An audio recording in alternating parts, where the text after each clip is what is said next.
The ocean of Aurelia 7 was nothing like Earth's. It churned with dense, green water that shimmered with bioluminescent particles, even during the daylight hours. Elias Ward stood at the edge of the drop platform, the hiss of his oxygen tanks the only sound in his ears, his black wetsuit already soaked from earlier dives. The exoplanet's sun hung low, casting a golden shimmer across the waves. A distress signal had pulsed up from the depths an hour ago, brief, faint, but enough to trigger protocol. He adjusted his rebreather, checked the seal, and fell forward into the sea. The descent was rapid. Pressure increased, and the temperature dropped.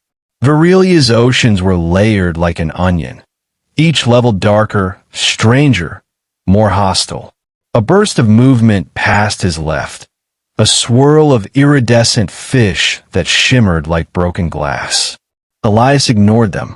His tracker beeped louder as he approached the source. Below, the wreckage materialized, jagged, alien, and alive in some places. The ship was not metal, but something organic, almost coral-like, pulsing faintly as if still breathing. Its hull was split in 3, pieces lodged between jagged seabed rocks. A soft, oscillating pulse echoed in Elias's earpiece.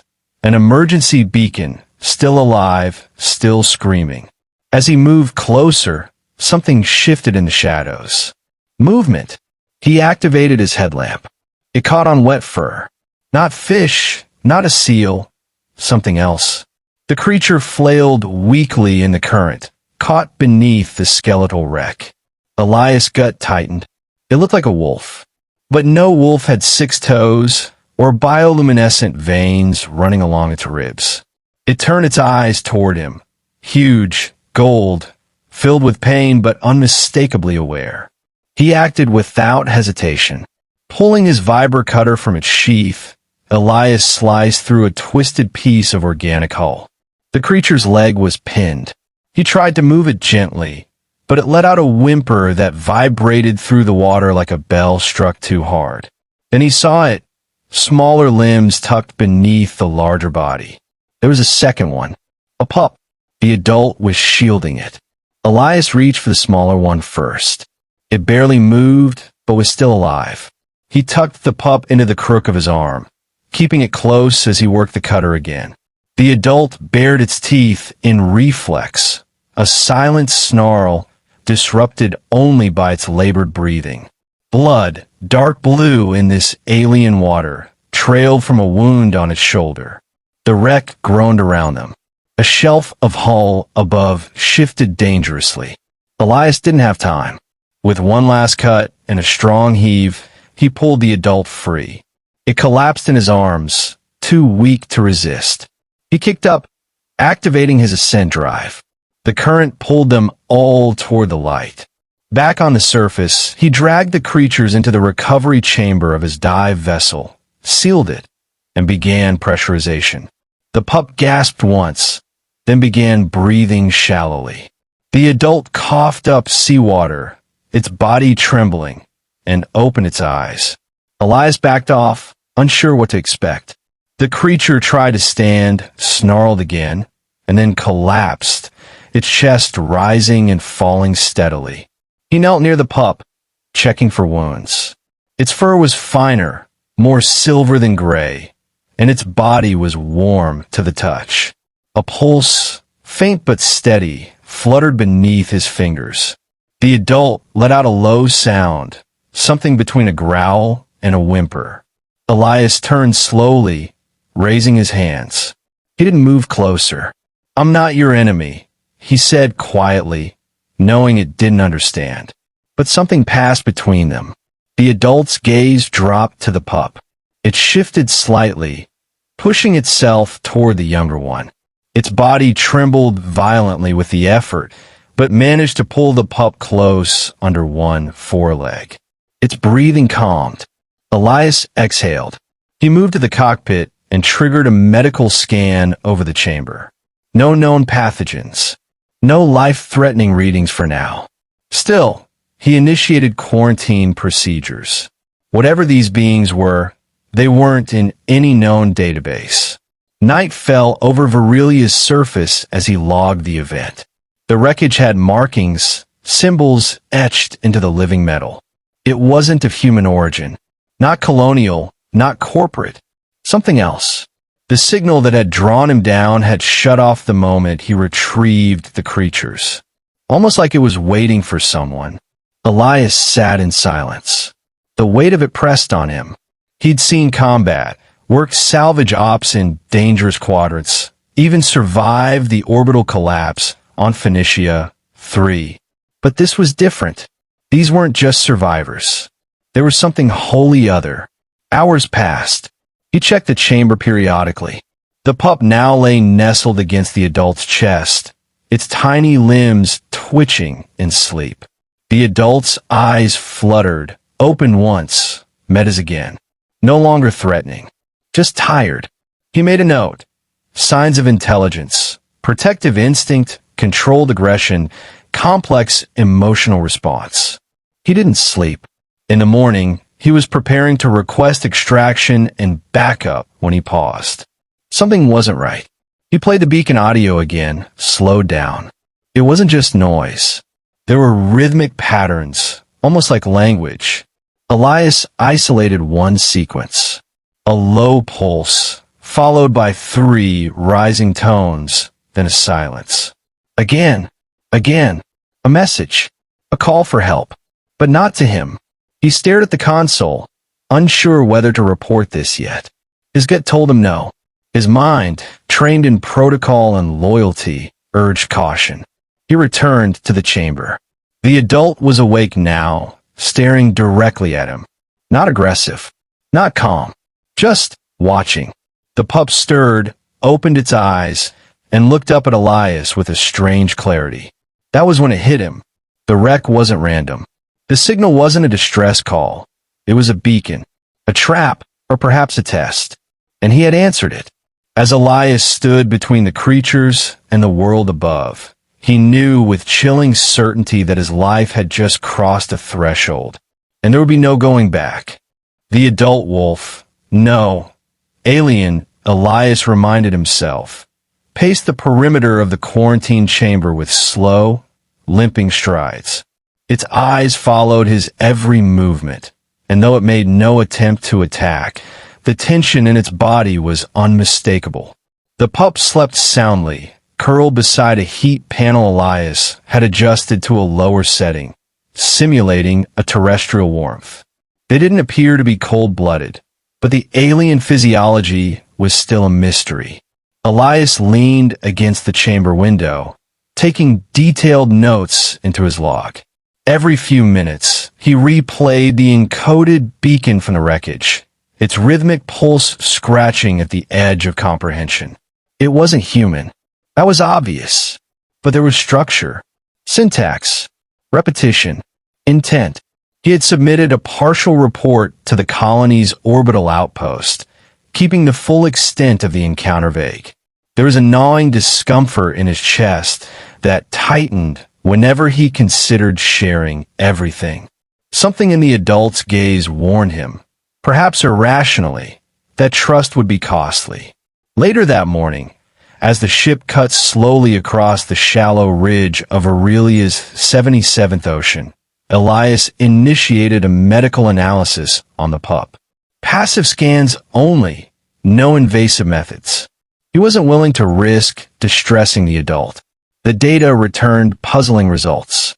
There were familiar sequences, strands of carbon-based proteins, neural chemistry not dissimilar to terrestrial candidates. Yet layered atop, it were anomalies, folded genes, likely engineered, patterns too precise for natural evolution. Then came the first breakthrough. The pup woke mid-scan and looked directly at Elias through the thick observation panel. Its ears flattened, its pupils dilated. It stepped toward him, lifted a paw, and tapped the glass once. 3 beats, then silence. Elias froze. It was the same rhythm as the beacon. He repeated it, lightly, on the panel. 3 taps, then pause. The pup's ears perked. It repeated it again. Behind it, the adult stopped pacing. It turned, eyes narrowing as if sensing a shift in protocol. Slowly, it approached the pup and nudged it aside, then looked at Elias. He tapped again. 3 beats. Pause. This time, the adult didn't respond with mimicry. Instead, it sat down. Watched. Unblinking. Elias's breath caught in his throat. He returned to his console and pulled up the audio logs. Overlaying the rhythm with the pup's movement, he noticed a frequency embedded in the taps. Not audible, but there, subsonic. A communication layer. He added a passive resonance scanner to the panel surface. The screen lit up. They weren't just copying. They were talking.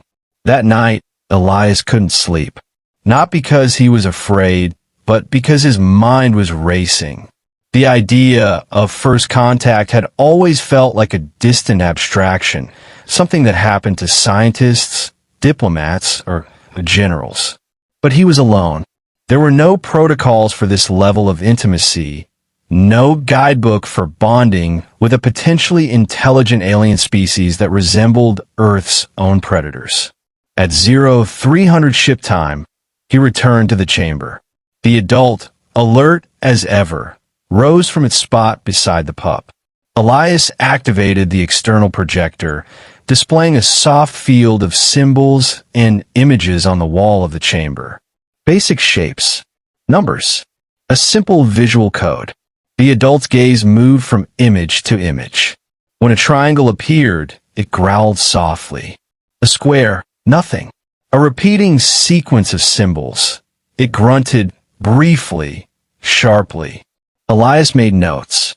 Over the next 2 hours, he constructed a basic library of responses. Each noise, each ear twitch was cataloged and analyzed.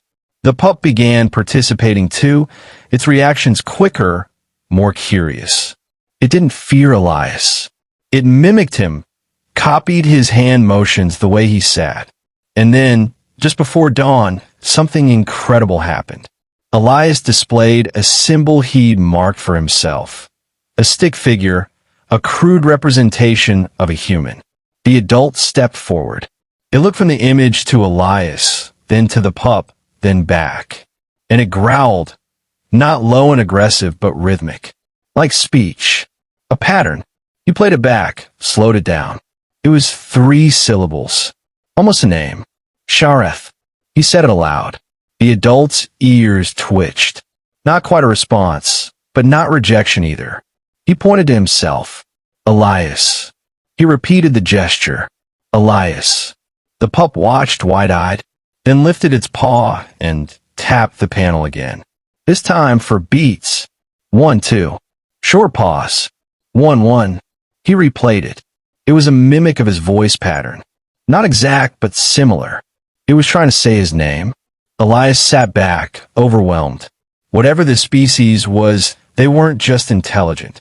They were advanced, capable of adaptation, response, memory. The pup had learned a vocal signature in less than a day. He was about to save the data when the console flashed red. Incoming signal, unidentified origin, military encryption. He patched the audio through. Diver 107, this is Colonel Sutherland, Central Recon Command.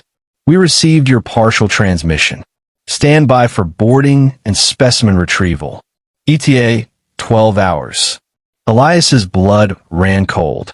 He hadn't sent them enough to warrant that level of interest. Someone had accessed the transmission en route, scrubbed the layers, identified the anomaly. He cut the channel. 12 hours. That wasn't enough time to relocate. The only way to avoid the incoming recon team was to leave the planet entirely, and even that would be flagged. Every escape vector monitored. Every fuel signature traced. He stood in the dim light of the observation room, staring at Shareth and the pup. They didn't know what was coming. Or maybe they did. The adult's body had stilled completely. It stared back at him. Without thinking, Elias opened the chamber door. The air hissed. Pressure stabilized. Shareth didn't move. Slowly, Elias stepped in. He crouched low, palms forward. The pup padded forward immediately, touching its nose to his boot. It wagged its tail once, then scurried back to its guardian. Shareth moved, carefully, wincing slightly with each step. It stopped in front of him and lowered its head. Not in submission, but acknowledgement. Elias reached out. Not a full touch, just a finger extended. The alien's muzzle brushed it lightly. And in that moment, something unspoken passed between them. Not words, not even emotion. Understanding. Elias backed out, resealed the chamber. He had 12 hours. No allies. No plan. But now, he wasn't just protecting them. He was protecting something bigger. And he didn't even know what it was yet. The engines of Elias's vessel hummed quietly beneath the deck, steady as a heartbeat. But inside the cabin, tension coiled like a wire drawn too tight. The countdown to military arrival ticked down with impersonal precision. 8 hours, 37 minutes. Elias sat hunched at the system's console, eyes scanning every diagnostic readout, every radar ping, every comm line. He'd wiped the ship's logs, scrubbed his own dive records, and encrypted the footage of the rescue. Even so, he knew it wouldn't be enough. Military sensors were brutal and unforgiving. They'd find a crash site. They'd locate his vessel. And they would take Shareth and the pup, no matter how he tried to explain what they were. He stood abruptly, unable to sit still any longer. Inside the quarantine chamber, Shareth had curled herself protectively around the pup. Her injuries were healing faster than expected, too fast for anything terrestrial. There was something in her biology that regenerated at an accelerated rate, even without assistance. It was another clue, another warning. This species wasn't just intelligent. It was made for survival. Elias pressed his hand lightly to the outer pane. Shareth's eyes opened. She didn't move, but she looked at him, and again there was that feeling like being studied not as a threat, but as a variable. He moved to the engineering bay, opened a weapons locker, and stared at it. A single long-range blaster, 2 pulse charges, and an emergency EVA thruster pack. Not much, not enough for a fight. The military team that would board him wouldn't ask questions until it was too late. He wasn't even sure who would be in charge. Central Recon Command ran dark operations. These weren't negotiators. They were sweepers. He closed the locker. Fighting wasn't an option. Escaping, barely one. But hiding, his hand hovered over the navigation console. The Marrow Reefs. Dense undersea labyrinths, full of magnetic interference and toxic microflora. He'd done a salvage there once, nearly lost a thruster engine. No sane vessel would follow him into it. Not without being forced. He opened the chamber intercom. "I'm going to move us. The journey will be rough. Stay low." Shareth said nothing, but after a moment, she shifted her body, curling tighter around the pup. A gesture of trust or preparation, he didn't know. Elias throttled the engines, rerouted auxiliary power, and dived. The vessel groaned as it sliced beneath the Virilian surface, pressure gauges twitching. He guided it toward the reefs, careful to mask its trajectory. The vessel's hull strained as it passed through dense thermal currents, lights dimming as shielding compensated. They slipped beneath the surface just as an orbital sensor ping lit the screen. The recon craft had entered Opmo. 7 hours. He reached the edge of the Marrow. The reefs rose like knives from the ocean floor, dense clusters of coral towers fused with metallic minerals that played havoc on ship sensors. It was the perfect hiding place, but it could become a tomb just as easily. He slid the ship into a narrow ravine, shut off external lighting, and cut engines to a minimum draw. Internal lights dimmed. Everything went still. He turned, walked back to the chamber, and stared through the glass. "I've put us somewhere they won't easily find," but it won't stop them forever. Shareth raised her head slowly. Her eyes were sharp now, less clouded by pain. The pup pressed against her, watching him. There was a moment of silence before Shareth moved closer to the window and tapped it. Once, twice. A rhythm. He leaned in. It wasn't the beacon pattern this time. It was different. Slower. Softer. He recorded it, ran it through the same filters, and got a match from his earlier scans. A tonal harmonic embedded in the subsonic range. A memory echo. She was sending a message. He patched it into the translator he'd started building from scratch, cross-referencing tonal modulation with behavior. It wasn't perfect, but the message wasn't complex. It was a name, a phrase, a place. Valtari. Nest burial. It was a cultural reference, maybe even a religious one. He dug through his logs and found a scan from the wreck. An internal chamber, lined with crystalline deposits and hexagonal recesses. A nest? A cryogenic stasis pod? They hadn't been fleeing. They'd been traveling with purpose. Possibly returning. Possibly being sent. Either way, the ship hadn't crashed by accident.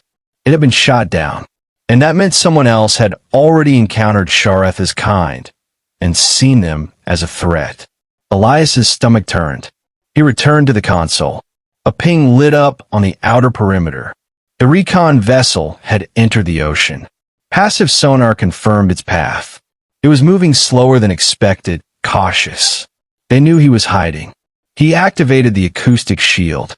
The hull emitted a soft hum, blending with the natural frequencies of the reef. But it wouldn't last forever. He turned again to Shareth.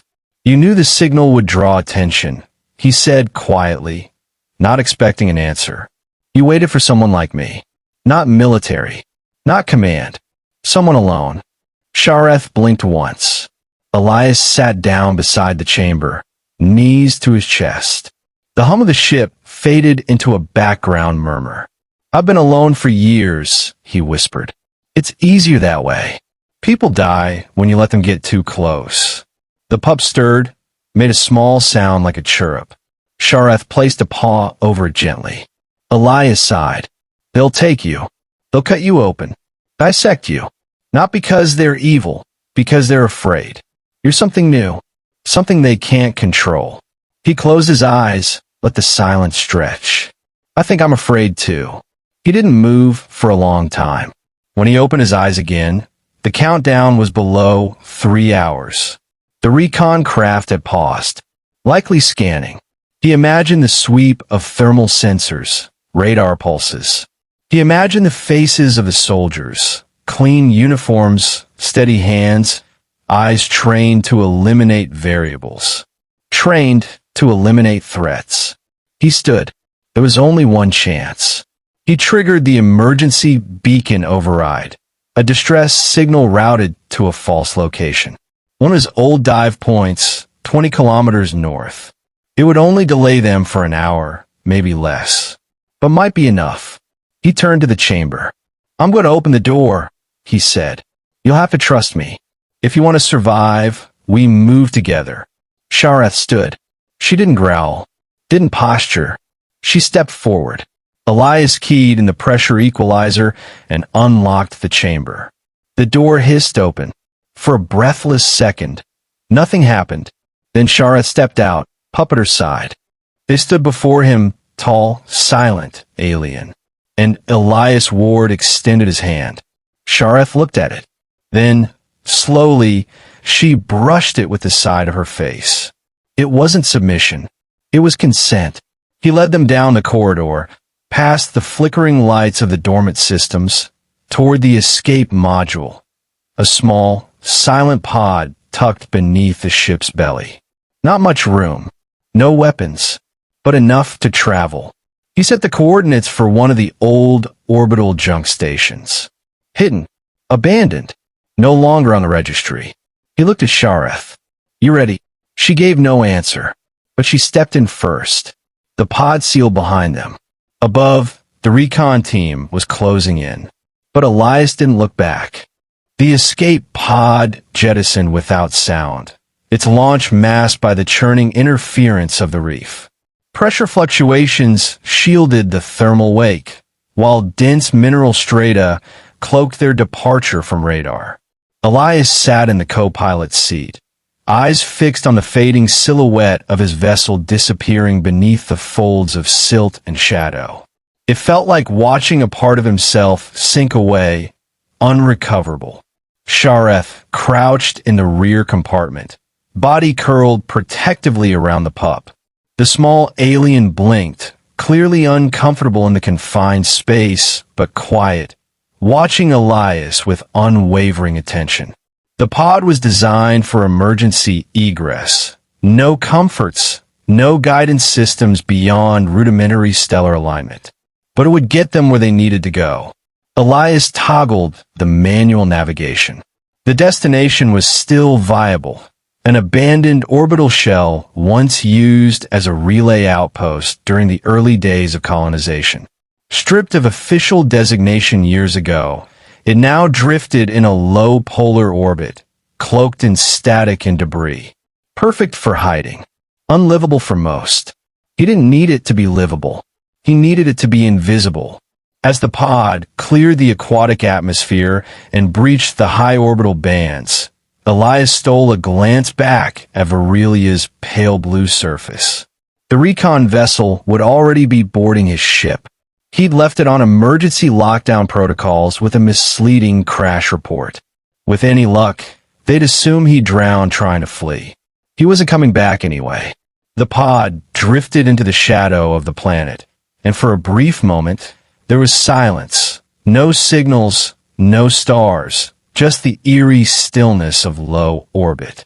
Elias let himself exhale for the first time in hours.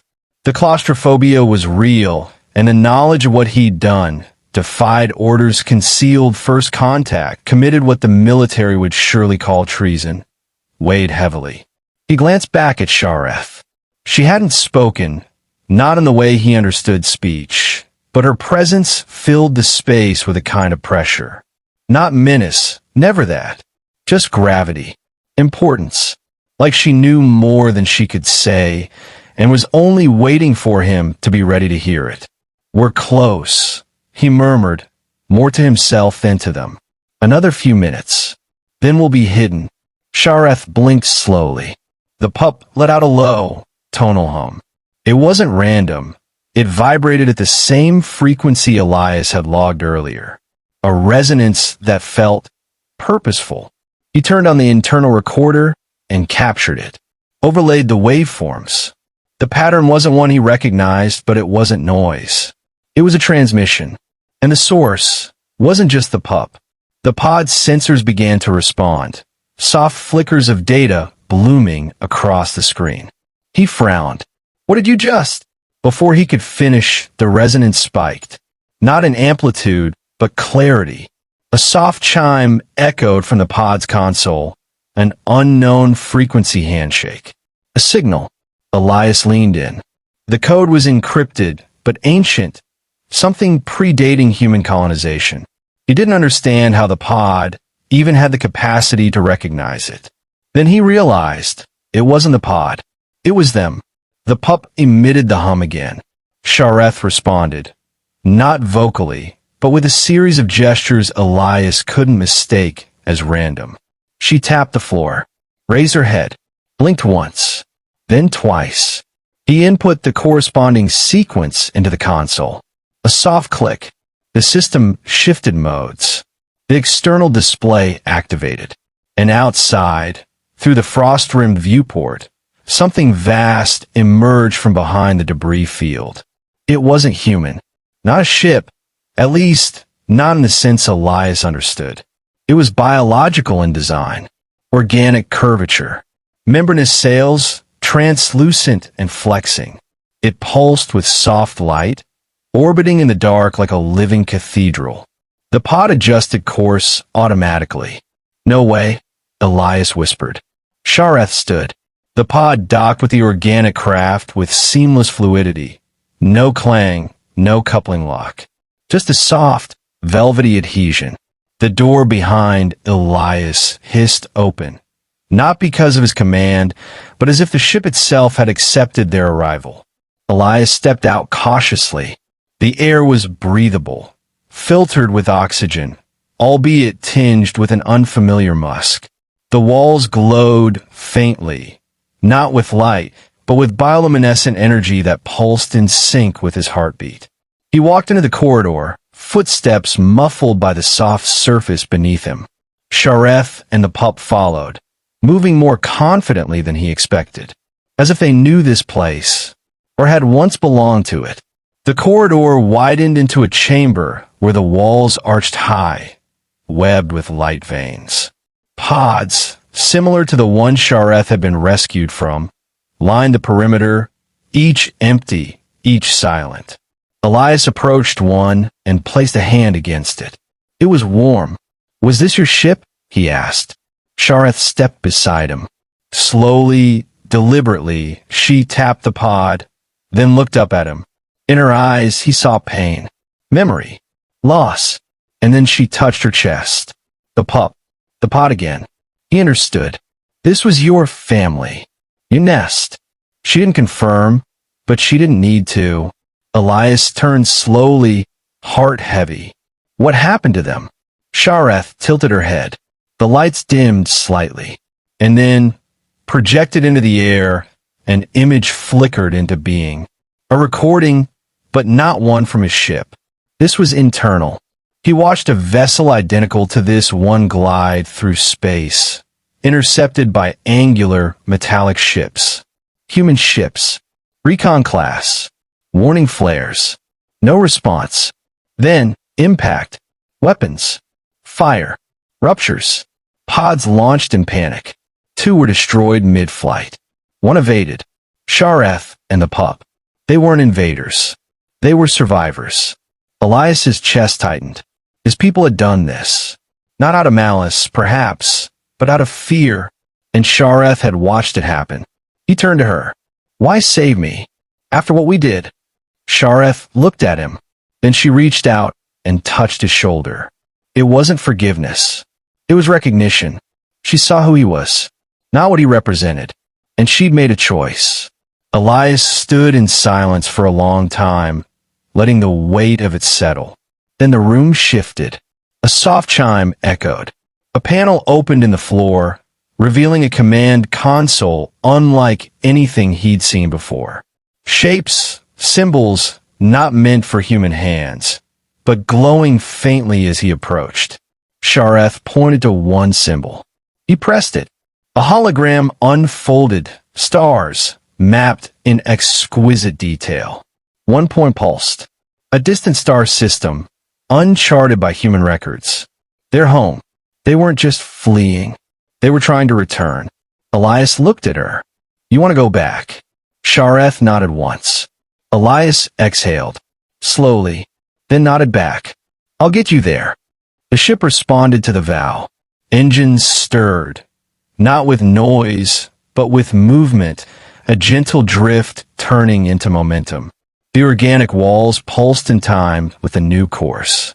As they ascended from orbit, the Virillian system shrinking behind them, Elias Ward sat beside a creature from another world, guiding them both into the unknown. He didn't know what they would find, but he knew what they were leaving behind. Fear, division, mistrust, and what they were flying toward together was possibility.